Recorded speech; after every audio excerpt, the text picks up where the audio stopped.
Welcome to LOA Today. Walt Thiessen and life coach Wendy Dillard here. Today is Wednesday, April the 11th, 2018, 4 p.m. Eastern Time.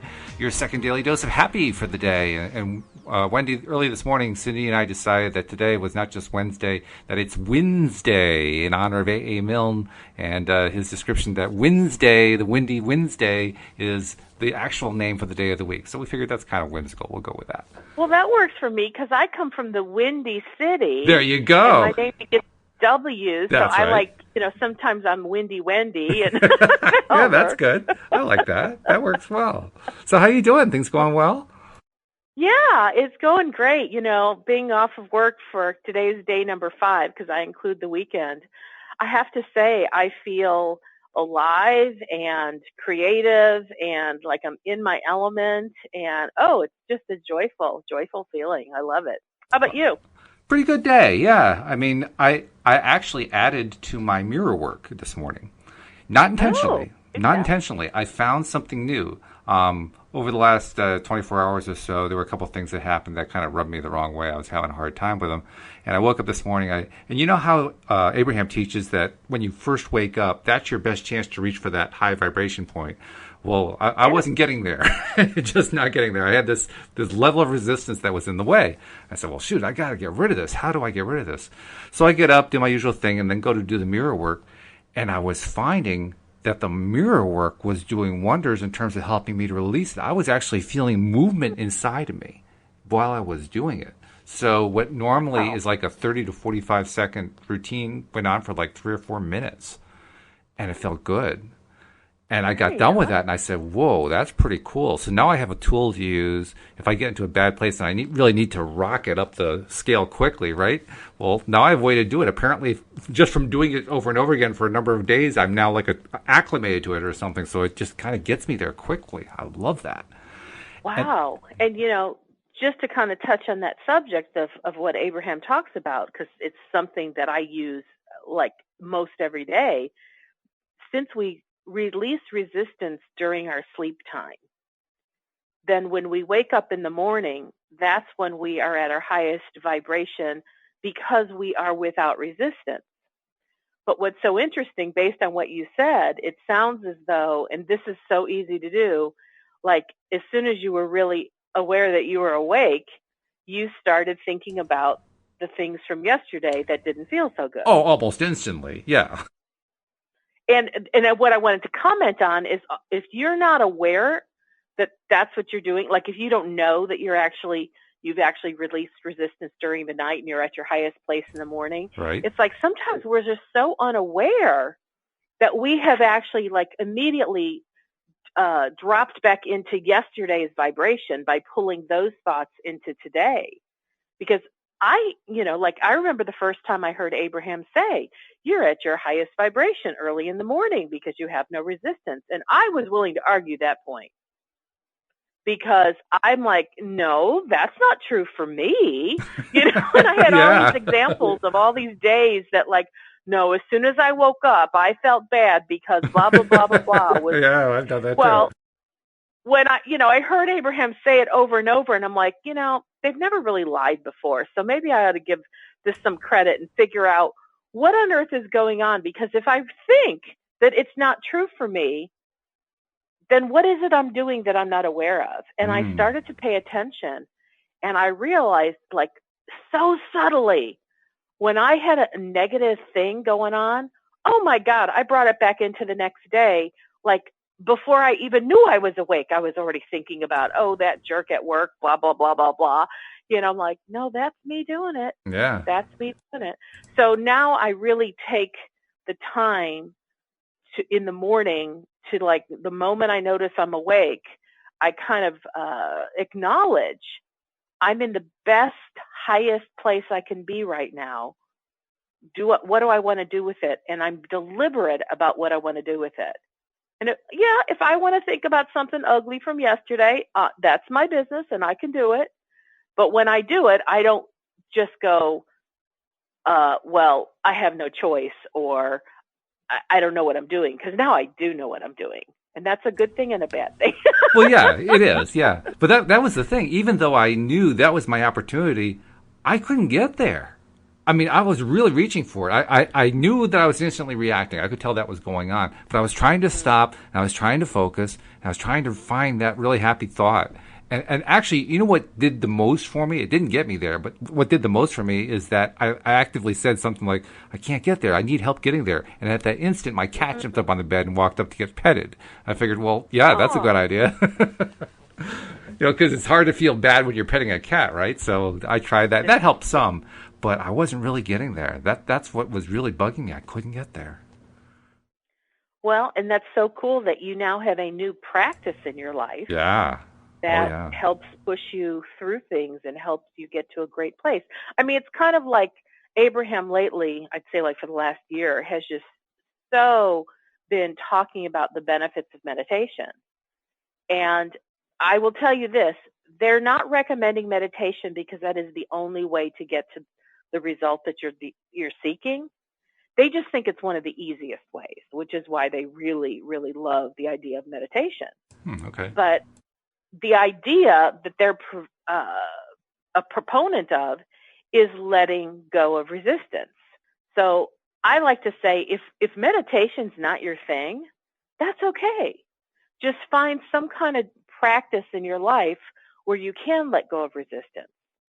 And it sounds like your mirror work seems to do that for you. Yeah, it's a funny thing. It does do it, and it does it quickly. And I didn't understand what was going on, but I loved it. I loved how it felt, and I could feel that. That's what the part I didn't understand. I couldn't understand why it was. I was feeling something that I normally didn't feel. I was feeling like. I figured it was the resistance shifting around and getting ready to exit me or something like that. Because it was like this movement inside me. And that was a new thing. That's why I was confused by it. It was a new experience to have that direct of a visceral experience. I wasn't used to that. Now, I did think of something else, too, because after I was done with the mirror work for the day, the next thing was to go get the computer started up and get things fired up because I had the morning podcast with Cindy. And I started to go through that, and I said, oh, that's right, I was going to do segment intending. And so I had to do my intending for that upcoming segment, which was going to be pretty easy. And as soon as I thought that, a really interesting idea came to my mind. I said, what if I combine segment intending with mirror work? What if I give my intention to myself looking in the mirror? And when I thought of that, I said, whoa, that feels pretty good. And I was remembering what you told me the other day about, because I was talking about how I often have trouble differentiating. Is it my own physical idea or is it an idea from my inner or infinite being? And you suggested, well, go with it if it's a really good feeling idea. Well, that one felt really good. So I said, okay, let's give it a shot. And I started doing it today, so that throughout the day, anytime I started doing my next thing, I got in front of the mirror to do my next segment. And I can't report any big results from that yet, but I thought I kept going with the mirror work just to see what would happen, and I got this big new result there. Maybe if I combine the two modalities together, maybe I'll find some other new result.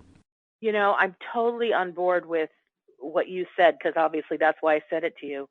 When you're learning how to differentiate between your own voice and the voice of your mother or the voice of, your infinite being, to me, I say if it feels good, it kind of doesn't really matter the exact source of the message, because the bottom line is when it feels good, the actual feeling good is an indicator that you are in alignment with your inner being. So whether you came up with the thought yourself or whether your inner being sent it to you and you received it, or whether it's something that you heard, somebody say a long time ago and it popped into your memory, I still believe that could be your infinite being, pulling that thought out of your memory bank and handing it to you in the moment that it would be useful. So that makes sense. Just following what your feelings are telling you is really the indicator as to whether, it's something that would support you or not support you. And the exact source, not nearly as important. So is that kind of what you were concluding this morning? I guess so. I mean, not nearly as important. Yeah, I guess it doesn't really matter as much. That's why I was pausing there. But I guess you're right. It doesn't really matter. What matters is whether it feels good. It doesn't matter whether it came from my physical mind or from my internal being or my mother's voice or whatever it is. Mm-hmm. As long as it feels good, I guess that's really the main thing. Yeah, and the fact that you had the awareness that it felt good, Yeah. that to me is the most important part of this thing that you've shared, because that's the thing that so many people that that when I'm working with them as clients, especially in the beginning of our relationship, they don't know what they're feeling. And even though I'm trying to point out, like, stop, notice what you're feeling in this moment, or notice, this story you told me, how you felt, it sometimes takes a couple sessions for them to start to go, oh, I see what you're talking about. Yeah, this is what I felt. Oh, this feeling is actually telling me something, and I get really excited when they start putting those ideas together. Mm-hmm. Sure. Yeah. Yeah, I can see Yeah. that. So anyway, that's my big breakthrough for the day. Okay, that's awesome. Yeah, it is good. Okay, so I'm purposely stalling for a moment because my lawn people have just showed up, and they were expected yesterday, and so I haven't put my money out under the mat for them. Oh, well, go So ahead. I'm Well, going to put the phone you, on mute you, for you half do a that. second because they're making all sorts of noise You do while I that. put the money out. Hold on. Yeah, go right ahead. And actually, I'm dealing with the same thing here, which is interesting because we got people mowing the lawn outside the window here. So, listeners, if you hear a lawnmower, no, it's not somebody who's mowing outside your window. It's outside my window. Not a big deal. But while Wendy is coming back, I want to remind everybody a couple things. First, I haven't said this in a while, but we want to make sure that you remember to subscribe and share. Most of the listeners have done that. We know that because of how many people or how many episodes the average listener downloads. But for those of you who are newer listeners, if you haven't subscribed yet, by all means do it. All the instructions are right on the homepage. Really easy to do. The homepage, of course, is at loatoday.net.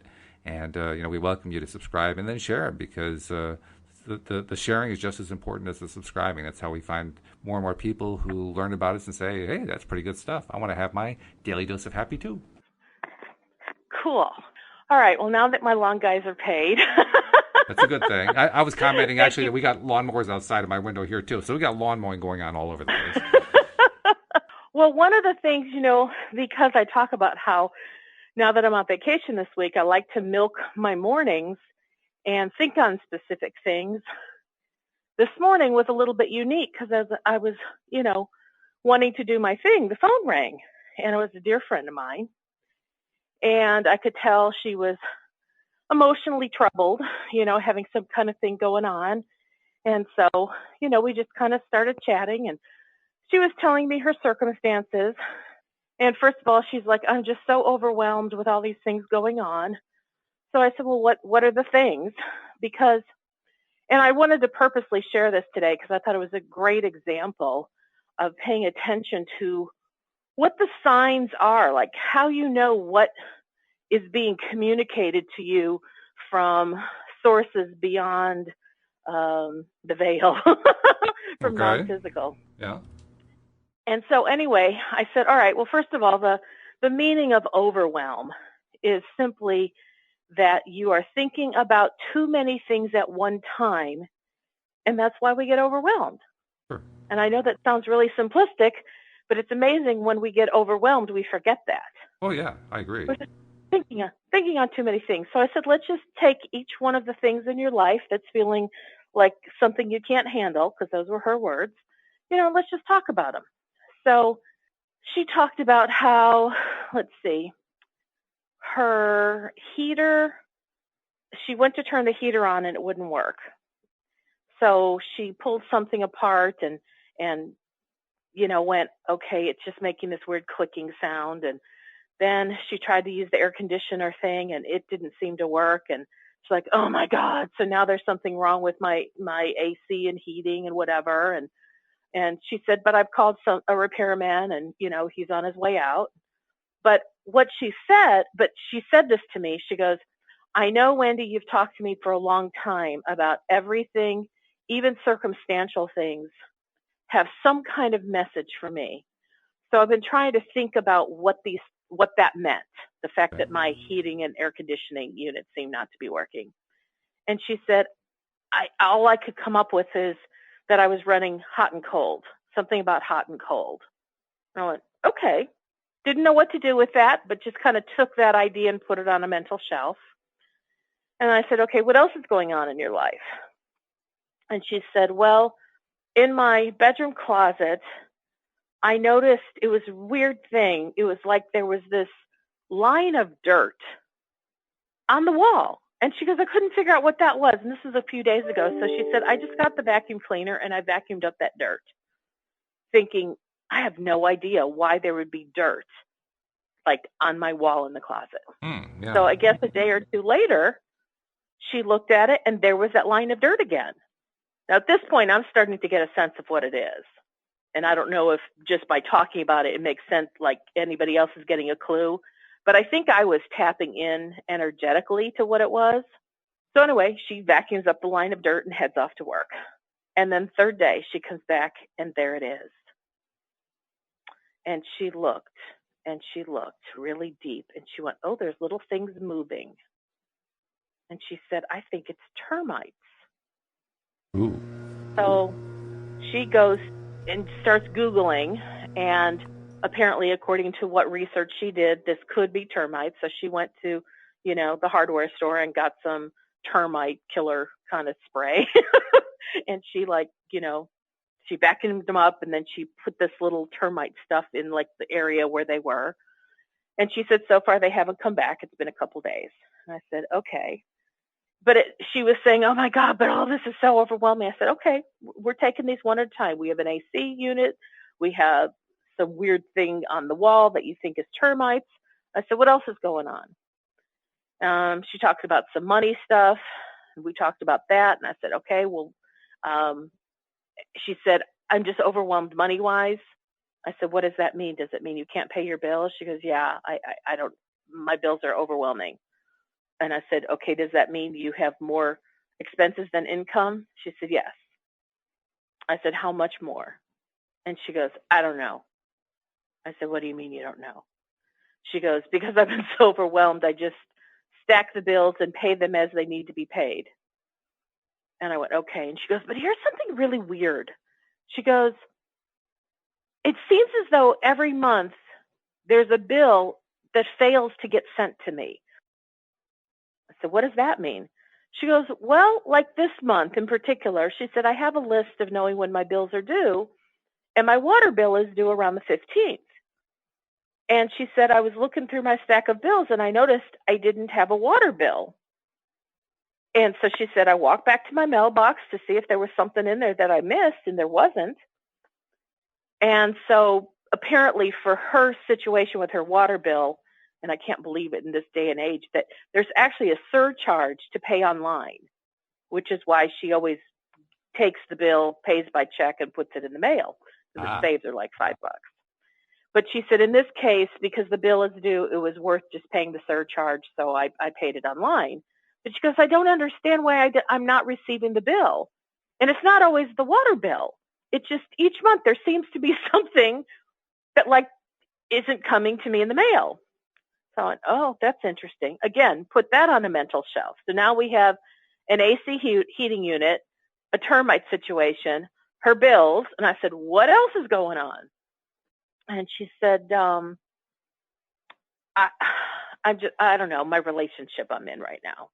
I said, I don't know what that means. Tell me more. And she goes, I just don't know if I want to have this relationship. It's a good one. He treats me really well, but I just find myself wondering if I'm going to get hurt. And so I don't know. I just know that that's what's coming to the surface, is that I just don't want to get hurt again. So my assumption is because her husband transitioned a couple years ago, I made an assumption, I don't want to get hurt again, meant I lost my husband. That was a hard thing to deal with. And if I go into a new relationship, I don't know if I really want to give my heart to a new person because he could leave too, which I think that's a real common thing that many people experience when they've been widowed. Oh, yeah, perfectly understandable. So now we had like these 4 things. I said, is there anything else? And she goes, no, I think that's it. I went, okay. And I can see how when she's thinking about all four of these at one time, of course that feels overwhelming. I said, just let's look at them one at a time. So we just kind of started talking through them each, and we started with the finances. And what was interesting is I said, okay, so what's going on with your finances? Ah, was her response. Okay, yeah. And I said, can you put some words to that for me? I don't know. I thought it was pretty direct myself, but She's one of my very fun friends. I love her expressiveness. And she said, I don't know. I'm just out of money and my debts are too high. Or not debt, but just my expenses are I think they're too much. I don't make enough money. I don't know what to do. And I said, well, how much income are you shorted each month to pay your bills? She went, I don't know. I said, what do you mean you don't know? She said, I don't know. I'm too to figure it out. And I said, are you still there? I hit a button weird on my phone. yeah, I heard it. Don't worry about it. I'm just staying really quiet because that guy's with the leaf blower out front, so I'm trying to keep my mic muted as much as possible. Gotcha. So anyway, she said, yeah, I'm really in fear to know what's happening with the money. And I said, all right, well, it's really a good thing that at least she was able to tap into the feeling and she was able to acknowledge it was fear, because I said, at least now we know where we're at. And I said, here's something interesting. Every time I've ever known someone to be in fear, when we find out what the real fear is about and we kind of like really tear it apart, we find out it's not so scary. True. I mean, have you ever experienced that, Walt? Oh, absolutely. Yeah. In fact, that's one of my favorite techniques, not only to use with myself, but if I'm trying to help somebody else, a friend or something. To me, one of the best things that you can do is play what I call the worst case scenario game. Okay, so you have this really bad thing. What's the absolute worst case scenario? What's the worst possible thing you can think of that'll happen? And when you go that route and you really get to it, you really get down to the details of it, all of a sudden it becomes a lot less powerful. Exactly. So my advice to her is I said, okay, why don't you do this? I said, in the next couple of days when it feels convenient, I said, put together what your expenses are, figure out, how much money you make, and let's find out what the difference is. I said, then call me and we'll talk it through and we'll figure out what we need to do next. I said, but as long as it's a giant mystery, it's going to stay scary. And she admitted that. She said, yeah, you're right. And I said, remember a couple of years ago when your husband transitioned, we went through this exercise then, because at that time you had two incomes. And so you didn't know how you were going to make it. And I said, we figured it out. And we also figured out there would probably be a point in the near future when insurance money ran out and all these other things that we'd have to reassess. And I said, I think we're there. And she went, oh, yeah. And I said, and you're not alone in this. She goes, no, I'm not. And so not that we took care of that one, but it's like that one got soothed. Right. So and the reason I'm talking about it is not to like take all my friends' stuff and throw it out there, but I think it's useful for us to have real live illustrations of real life stuff that happens and figure out, well, what do you do with it and what does it mean? And so this first situation was the fear was an indicator that, first of all, she was thinking about this the way her infinite being was not thinking about it. Yeah. And she agreed to that. She goes, yeah, you're right, because I remember you telling me that when I think negative thoughts, my inner being doesn't think that way.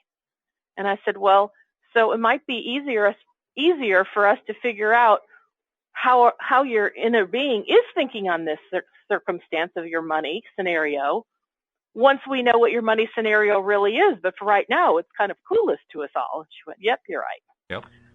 So we then kind of moved on to her relationship.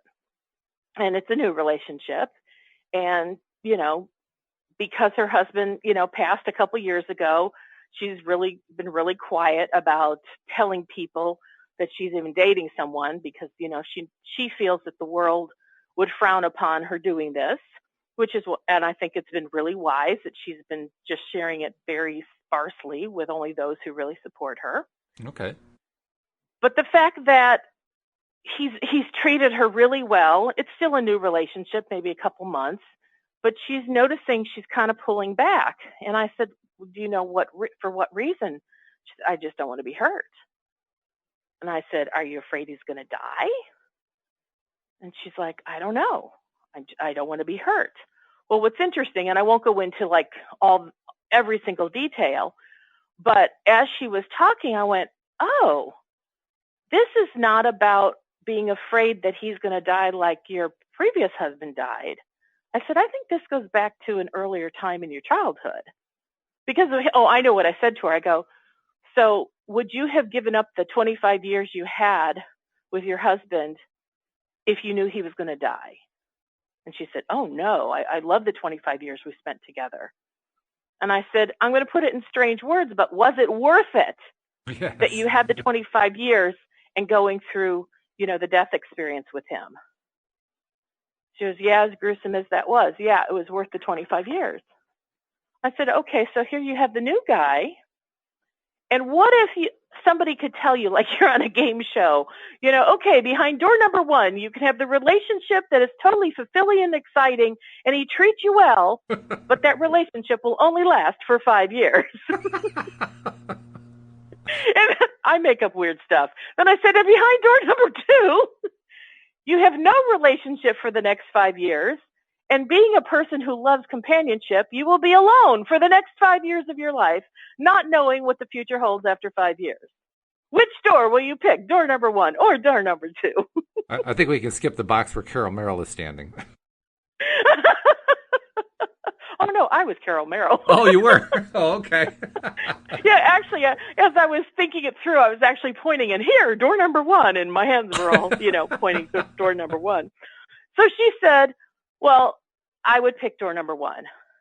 And I said, so you'd be willing to have a relationship where you felt really nurtured and you had a great companion for 5 years, even though he could die, you could break up, you could be divorced, whatever the circumstances that could cause you pain. She said, yeah, I'd be willing to do that. Nice. And I said, okay. And she said, wow, I'm really surprised I'm saying that. I'm like, oh, well, I'm glad we went down that road. I'm glad we played this game show. So then that's when I started getting the sense this is not about fear that she's going to lose him through death. I said, I think there's something else as to how it is you're pulling back. Because then she said, well, I did this with my husband too. I said, you did? She goes, oh, yeah. As a matter of fact, when we were dating, he gave me a promise ring, and then we'd have a fight or something, and I'd give it back. And then he'd give it back to me. He'd take it back, and then we'd work our way back to each other because I missed him. And then we'd get reconnected, and he'd give the ring back to me. And then something would happen, and I'd give it back. And she goes, I didn't want to get hurt, so I just kept pulling back with him. And I said, wow, that's part of your dating history I really was unaware of. And again, this is kind of pointing toward there's something deeper going on. Oh, yeah. And so it was really good that we were having this conversation. And so I just said, well, can you think of anything in your childhood, either with mom, dad, siblings, teachers, anybody you can think of, where you felt that they gave their love and took it away? And she went, well, so, we talked a little bit, and I know her family history, and she goes, I kind of felt that with my mom. And I said, well, tell me what that's about. And she goes, well, there were times that, like, I want to get her attention, and she'd be on the phone talking to a friend, and she would just be like, Mom, I need to get I need to know something from you. I just got to ask you a question. And Mom would say, well, when I get off the phone, then we'll talk. And she said she would just get really upset and she'd walk away. And I said, well, how did you really feel? And she said, it made me mad because I wasn't getting my way. And I went, I said, what was your way? She goes, I wanted her to drop everything and pay attention to me. I said, really? And then she goes, oh my gosh, I can think of this time when I threw a temper tantrum. I mean, the kind where I was screaming and yelling on the floor. I don't know, she might have been 6, 7, 8 years old. And I said, what did your mom do? And she said, she went into her bedroom and ignored me. And I went, really? Now, I wasn't thinking like, oh, what a bad mom, because who knows? Maybe that was totally appropriate for the situation. It might have been, yeah, right. But I said, so you felt like you couldn't get your way, and did that feel to you like your mom stopped loving you in that moment? She goes, exactly. And I went, huh. So I said, all right, so what I was able to surmise is I said, as a very young person, you made a decision that when someone who's supposed to love you 24/7, like a mom, doesn't give you your way in the moment, that what you decided that meant was you're not loved. And she said, oh my God, that's it. I felt so unloved. I went, okay. So you decided that love came and went. It was hot and cold. She went, yeah. That's how I felt my relationship with my mother all my life. It was hot and cold. And so anyway, we kind of took a break and talked about some other things because that was getting kind of emotionally heated. Then we came back to it, and I said, all right, so now let's look at this. I said, as a child, you made a child decision because you didn't have any other tools to make any other decision. Sure. And your child decision was that when mom doesn't pay attention to me in the way I want, at the time I want, that she doesn't love me. And she goes, yep, that's what I decided. Yep, that's how I feel. And I said, but would you also agree that that was a decision made by a very little girl who didn't have a whole lot of information? She said, yeah. And I said, knowing your mother and knowing who she is, and now that you are an adult, if your mother knew that you would make that conclusion that she wasn't loving you, that that's how you would feel about it, do you think she would have just blown you off or said, no, wait till I get off the phone? She said, no, I know my mom loves me. And I said, you're right. I said, so now as an adult, can you look at that childhood situation differently and realize you just made a childhood decision that you're still, without realizing, making today as an adult? And when you don't get your way, you think you're not loved and you pull back because you don't want to get hurt again. She went, wow, yeah, exactly. So we kind of talked through some things, and she said she was willing to open her heart toward the man in her life because she had a situation where he had called. She thought he was coming over the last week, and he called, or she had called him and said, hey, where are you? And he said, oh, well, I'm heading off to such and such place, and I won't see you till tomorrow. And he goes, I thought I told you that. And whether he had or not doesn't matter. But she said that was one of the places where she just went, oh, okay. And he said, what's wrong? Like he could tell that was too quick of an answer, and it was very blunt. Mm-hmm. And she did her best to get off the phone with him. But what she told me today was I pulled back from him. Mm-hmm. Sure. And I said, why? And she said, because it was too disappointing to know that now I wasn't going to see him. Mm-hmm. And so this is information, what I'm about to say is something that was new to me, but it was just flowing as I was, chatting with her. And I felt like it was my infinite being sharing this insight for her. And I said, when you're discouraged and disappointed as a child, it feels devastating. But I said, as an adult, I said, haven't you ever had a situation where you're disappointed because something you looked forward to wasn't going to happen? And then you go, oh, well, so since that's not going to happen, what else can I do with my evening? And she goes, oh, sure, that happens all the time. And I said, but in this situation, because it was tied to a childhood pain, can you look at it differently now and realize, he's going to disappoint you again. That's just the nature of relationships. And if every time he disappoints you or you feel disappointed, you go into the childhood response of now I'm not loved, that's going to make it really difficult to really make a connection with this guy. I said, could you be an adult or have adult response to disappointment and say, okay, you know what? I was looking forward to spending the evening with you, but that's okay. You do your thing. I'll do my thing and we'll hook up tomorrow. And she goes, yeah, I never thought about it that way. So that in itself was just like, wow, that was cool to me that she was able to move through this stuff. But now how does this connect with the signs? Right. So she had been saying when it came to the relationship, she felt like she was hot and cold with him. And of course, that's what was connected to what happened with her mom. But now I went, hey, isn't that what we just talked about with your AC and heater?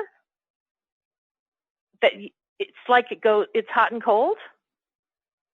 And she went, yeah. And I said, isn't that an interesting circumstantial metaphor for your relationship? Like there was a sign from the universe. Like why today of all days did your AC and your heater decide to have problems? I mean, not just one, but both of them. Yeah. You know, and she went, ooh, that's kind of interesting. So in the meantime, I had to get off the phone because I had a client call coming up. And so I said, I'll call you back later.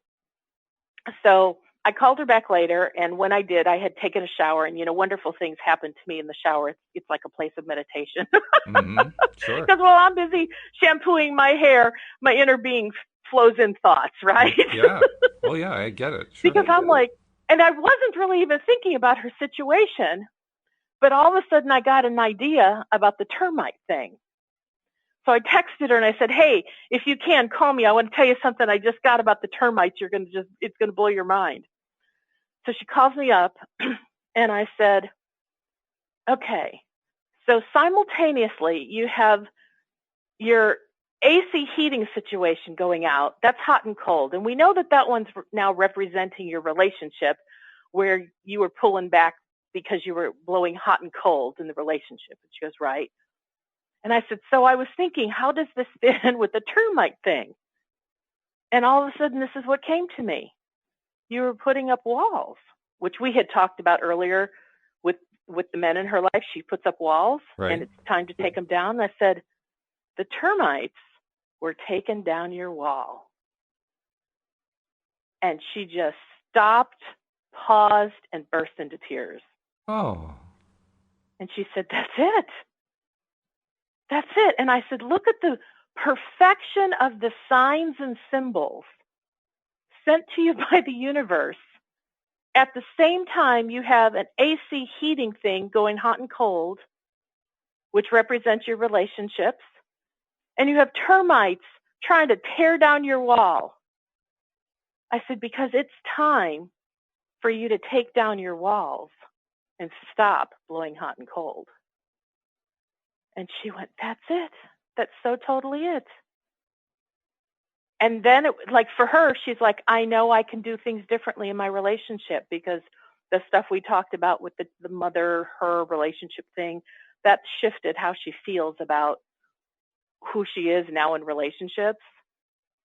But I was just enamored by the total perfection of those two circumstantial evidences or those two circumstantial situations that were both sending a strong message for her that it was time for her to get this hot and cold thing fixed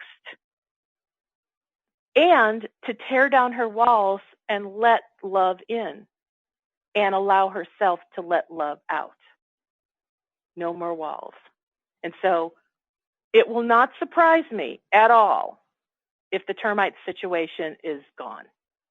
I mean, she said on a physical level, she used some termite killer. And other people might go, oh, no, like I'm a termite expert. And once you have termite, it lasts forever. Oh, no, I don't believe that. I believe the universe has very specific ways of sending us messages as indicators of things that we need to bring to our attention. And once we do it, the indicator is gone. The indicator has no need to be persistent or hang on anymore. That's an interesting theory, and I think on some level I can buy into it. But I do have one question, and this is the one that would gnaw at me, which is that really the most direct communication that my inner being can give me? I mean, look what she had to go through in order to figure the darn thing out. Well, no, it's not the most direct. But things show up in our physical world like that when we've not addressed the negative feelings that we've had previously and or we didn't know what to do with them. So I can tell you in my friend's situation, for years, she's been feeling this hot and cold thing when it comes to love relationships. And she said she did it with her marriage on and off the whole time they were married. Mm. But she didn't know law of attraction. She didn't understand how her inner being tried to communicate with her. And so she didn't know. She would just feel, I'm going to pull back because I don't feel loved. And so I'm not going to get my heart stepped on again. I'm just going to pull back. So she didn't recognize when she was doing that, how that felt. It did feel uncomfortable to her, but she didn't know what to do with that uncomfortable feeling. Right. She didn't recognize back then that has always been a signal or a clue or a message that she was actually moving away from what she preferred, because what she preferred was to feel loved. And when she didn't like the fact that because of how she was making decisions and the meaning she was assessing, it didn't feel good. But she didn't know what to do with this doesn't feel good to me. And so our inner beings in the universe do whatever they can to get our attention. But if we don't know how to read the signs and signals, or if we don't know how to pay attention when things are at an emotional negative level, it will get bigger.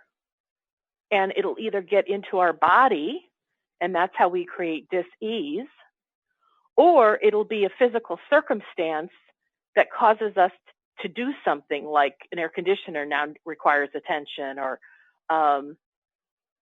the termite situation happened. Now, most people who know nothing about law of attraction would say those things are just arbitrary, and her heating and air conditioning unit just happened to have a problem. And, well, termites are termites. They do their thing, and they were just eating up her wall.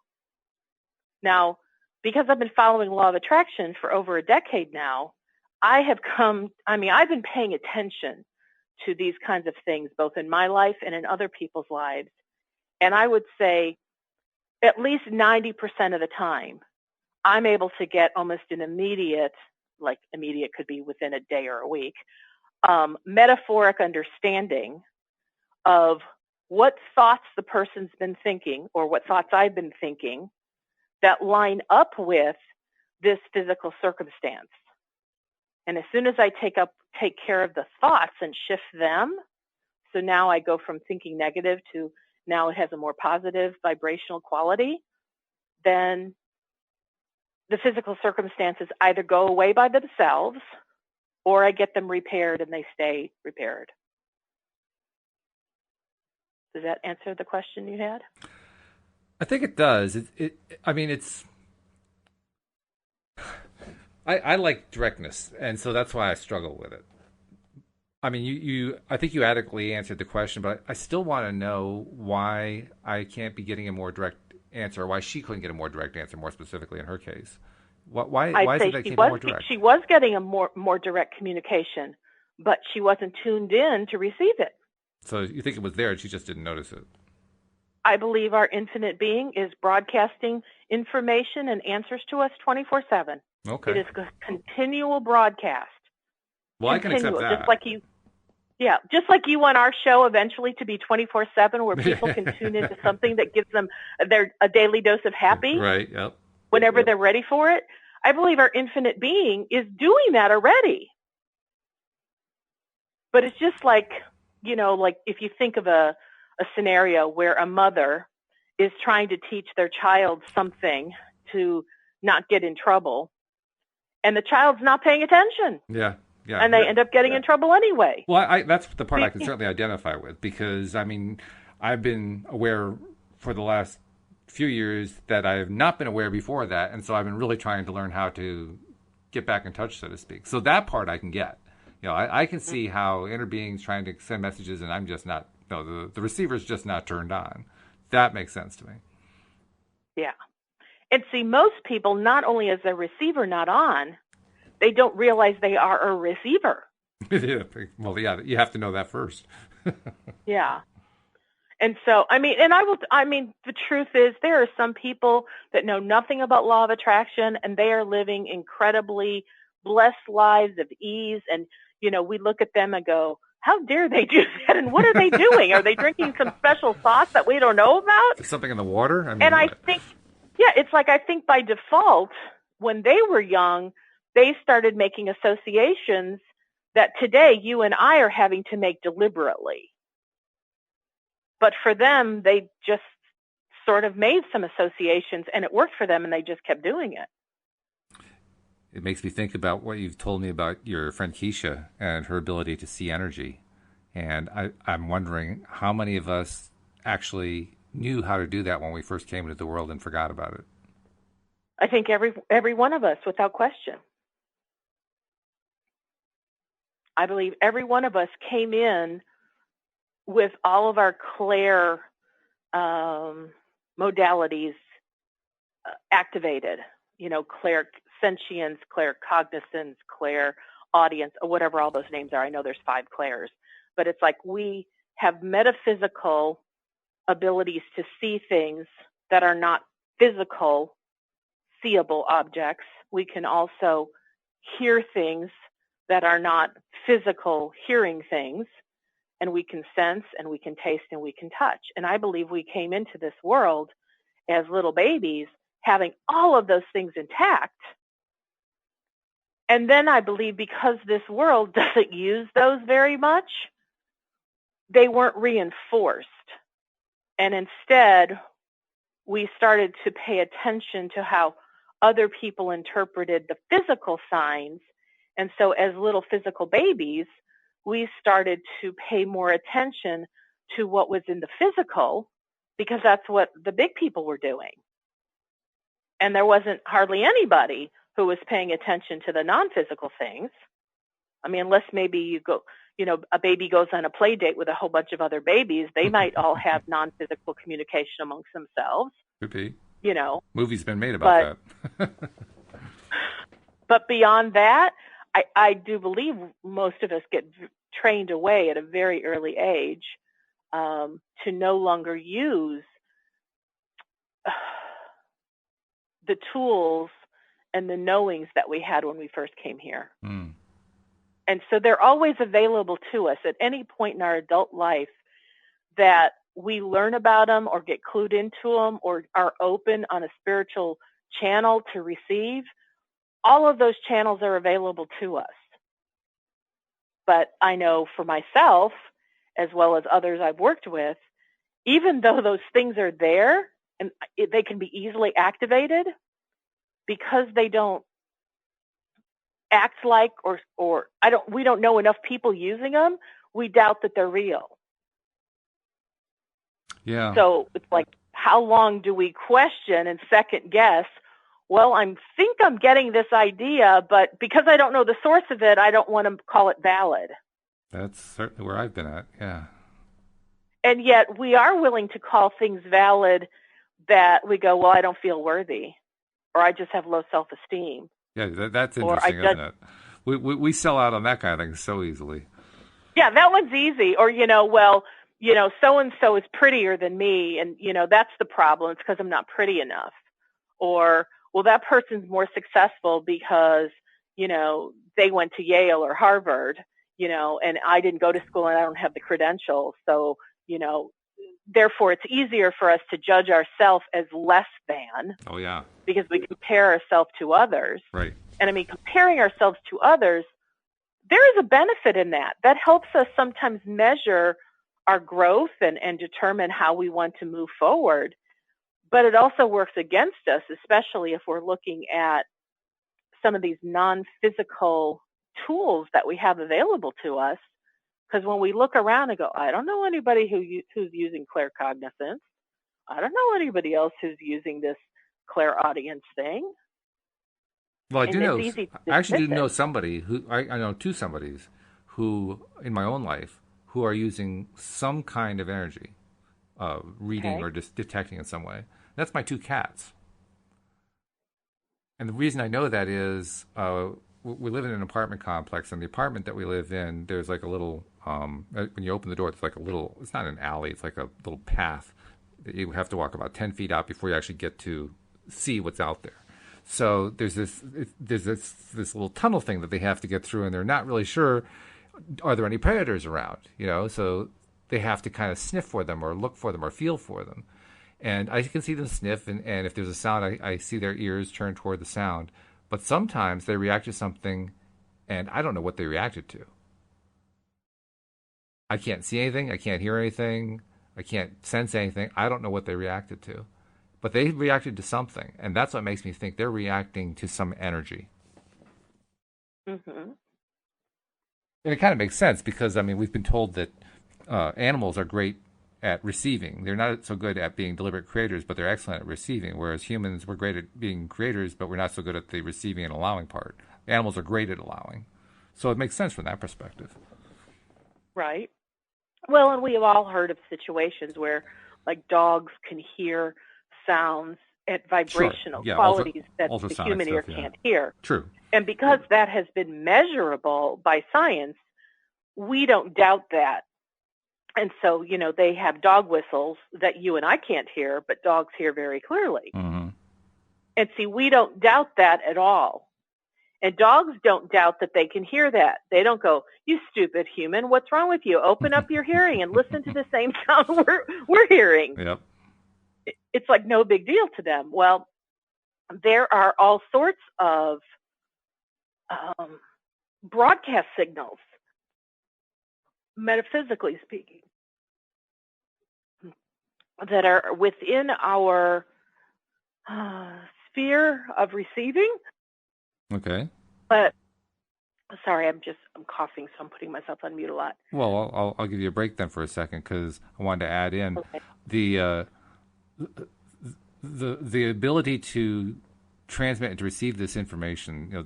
This extra sensory or whatever you want to call it, this other energy stuff is it's something that I think goes beyond ultrasonic. Like if you blow a dog whistle, right, an ultrasonic whistle, a very very high pitched whistle that humans don't generally hear. I can't hear a tone, but I can feel it.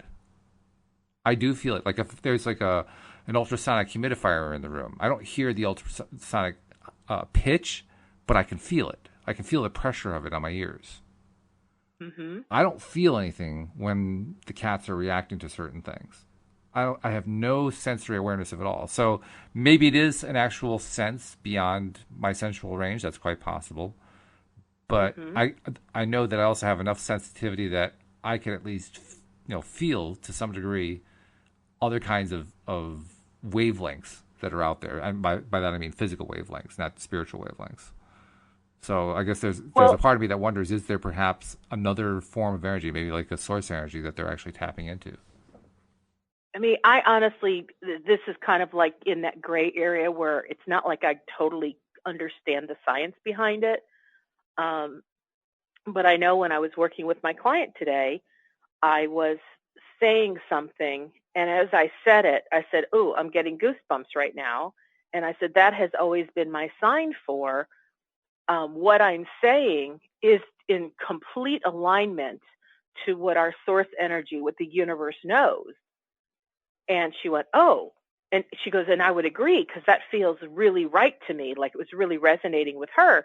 And then I kept talking. I said, okay, now I have full body chills. It went from like just my forearms and my hands. And I said, now this tingling sensation has moved up my body to my shoulders and down my legs. My whole body feels electrified. Yep. Mm-hmm. Now, that to me has always been a sign or a symbol for, because I'm in alignment with my inner being, that there is actually an electrical impulse that is like activated so strongly that my physical body actually senses it. Hmm. What we call that, I don't know. But that to me is another way of learning or feeling guided. Like when I say something and there's goosebumps, it's like that tells me I'm in resonance, I'm in alignment with my infinite being. Mm-hmm. And I like that. I mean, and I can't manufacture goosebumps.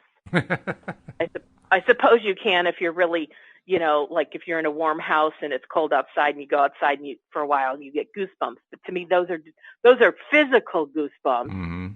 Because what I'm talking about is not where I have little bumps on my skin. Yeah, you're talking about like the hairs the stand hairs. on end. Yeah, exactly. Yeah, you're talking about the hair sensations. Yeah. Yeah, and it's not because I have static electricity. Right. And I don't know I don't know the physicality of what makes that thing occur. I just know that it does. And it has always, whenever I follow the information that is being spoken while I get the hair standing on end, it has always worked out good for me. Mm. And it works out good for other people. And to me, that yesterday we were talking about like just testing how you know when you're receiving information from your infinite being or from the universe, Mm-hmm.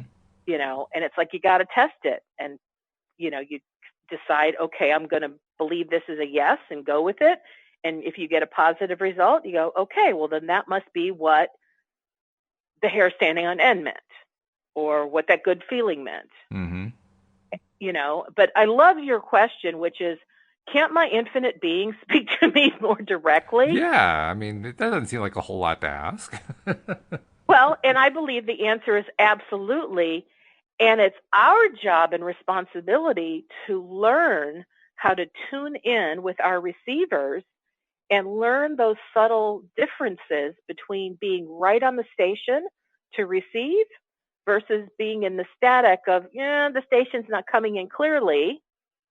Now, of course, really young kids wouldn't know what the heck we're talking about, but we know because you and I are of an age where, we worked with radio dials. Yeah, right. And we knew what it was like. You could move a radio dial just an eighth of an inch and you got pure, clear radio station. And you're like, yes, that's it. And then somebody knocks it and it takes a while to tune back in to find that clear station. Yeah, we had to use manual tuning, turning a dial, and it would slowly move its way up and down the spectrum of wavelengths. Yeah. And to me, when we went to the digital signals, that to me, I didn't like the digital signals as well. Really? Because there were times my digital signal said I was at 98.7 and I was hearing static. And I wished I had a dial because I could tune in better. But it really all is about us learning to tune in. And it's our responsibility to figure out what those signals mean by testing them out. But you know what? If someone doesn't care, then they can just live their life in roller coaster style and live by default. And that's okay. Mm-hmm. A lot of people do that. There's nothing wrong with it. No, nothing wrong with it. I think those of us who are listening to this show, we have more of a sense of we want to be in control of our lives and have fun putting our hands in the clay and being a part of the creative manifestation and knowing that we can help to orchestrate what happens, when it happens, and how it happens.